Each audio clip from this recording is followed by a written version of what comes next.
be looking at student debt, first of all, incidence, how many people have debt, the amount, the average, and the distribution of the amounts, and then we're going to look at some payments, and then we're going to look at some specific assets and student loan debt, meaning like retirement plan participation for those with and without student debt.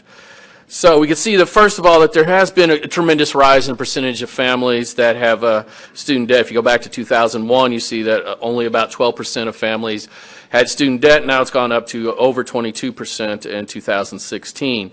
The percentage that actually in repayment status is a little bit lower, but it also has had pretty much a pretty strong growth. This overall number really masks what's going on, though, for the young people in the country right now, because you can see that for those families that have a head younger than age 34, we're pushing toward under 35 are pushing toward 50% of them having some level of student debt.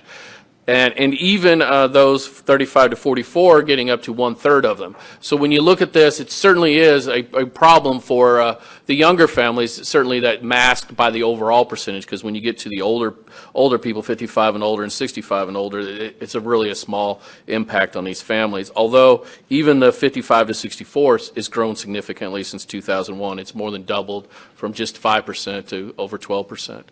So you could see that certainly when you look at those young people, those people under 35, they certainly have a growing problem, and it's almost half of all of them are going to have some debt when they come into the workplace once they leave college. You could look at that. It's across all income groups. In particular, it's even actually, around a quarter of them, regardless of what income quartile you're in, except for the lowest, and most likely the lowest are less likely to have gone to college, so they're less likely to have student debt. But certainly, even at the highest income levels, we're almost up to a quarter of them having some level of student debt come to 2016. The amounts are certainly an important factor that also has gone up significantly. All of these dollar amounts are in 2016 dollars, so these are real increases in the percentage, in the dollar amounts that have gone up. You can see that the median, which is a red line, which is only the second from the bottom, you can see has gone to 19,000.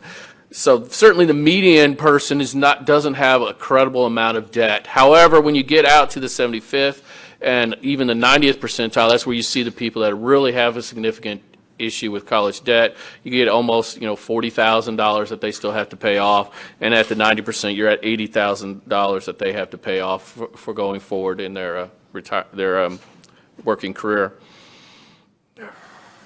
So what do these monthly payments would translate into? Well, at the median, it's $200. So $200 for people that have to pay a monthly amount. Which is about 3% of their family income. However, when